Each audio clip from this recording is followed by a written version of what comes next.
এইবার ঈদের চাঁদ রাতে আমরা কী করেছি সব কিছুই থাকবে এই ভ্লগে, সো কেউ মিস করবেন না, পুরো ভ্লগটা দেখবেন। আশা করছি সবার অনেক ভালো লাগবে। আগেই বলে নিচ্ছি যে আমার একটু ঠান্ডা লেগেছে, আমার ফার্স্ট কেমন জানি বসে বসে যাচ্ছে। আসলে ওয়েদারটাই চেঞ্জের কারণে হয়তো এই প্রবলেম হচ্ছে।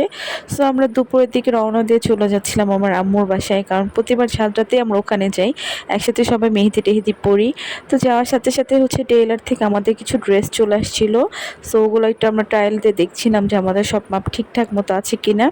আরেকটা কথা, যেহেতু আমরা শর্ট টাইমে মেহেদি দিব, সো আমাদের কাফিরি ছাড়া, কাফিরি বলতেছে, নেহা ছাড়া কোনো অপশন ছিল না, যেহেতু এগুলো তাড়াতাড়ি রং হয়। আর ওইদিকে হচ্ছে আম্মু ঈদের দিনে রান্না বান্না নিয়ে ব্যস্ত, মানে হচ্ছে ঈদের গরু মাংসটা আগে থেকে রান্না করে রাখবে। সো ওই যে শাশুড়ি ছেলের বউ মিলে হচ্ছে কি রান্না বান্না নিয়ে ব্যস্ত ছিল। আম্মুর এই গরুর মাংসটা কিন্তু অনেক মজা হয়, দেখেই বোঝা যাচ্ছে তাই না, যে অনেক ইয়াম্মি হবে। আর আগের দিন রান্না করে রাখলে একটা সুবিধা আছে যে পরের দিন জাল দিলে ওইটা খেতে আরও বেশি টেস্ট হয়।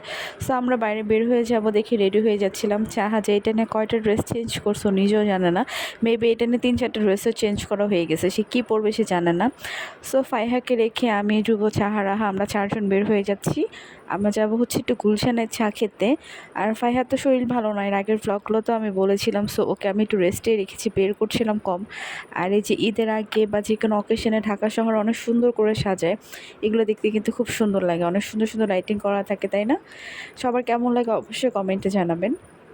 তো আমার তো খুব ভালো লাগে।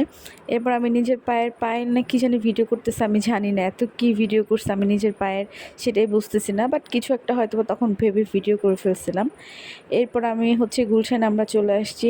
এখানে আমাদের জন্য ওয়েট করতেছিল আর্থি ওরা। সো ওদের সাথে ইদানিং করে বেশি দেখা করা হয়, কারণ আমাদের টাইমিংটা একটু মিলে দেখা করার, এই জন্য।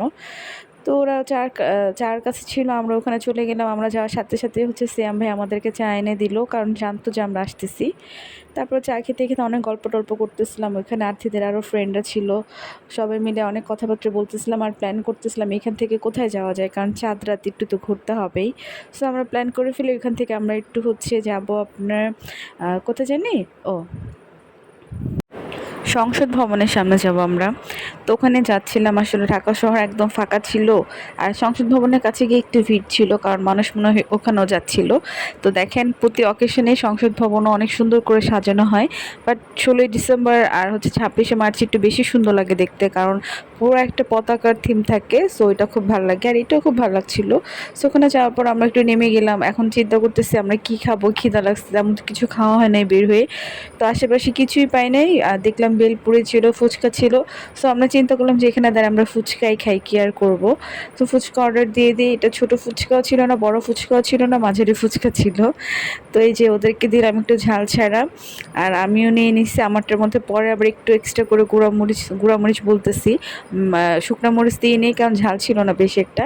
তো ওখানে আমরা অনেকক্ষণ ছিলাম, অনেক গল্প টল্প করার পর বাসায় চলে যাচ্ছিলাম, কারণ আমার মেয়েটা বাসায়, ও কী করতেছে না করতেছে, ওকেও তো একটু টাইম দেওয়া উচিত। তো যেতে যেতে আমরা আবার গাড়িতে একটু গ্যাসও নিয়ে নিলাম, কারণ পরের দিন সে তারপর ঈদের দিন ঘুরতে হবে। সো গ্যাসের প্যারাটা রাখলাম না।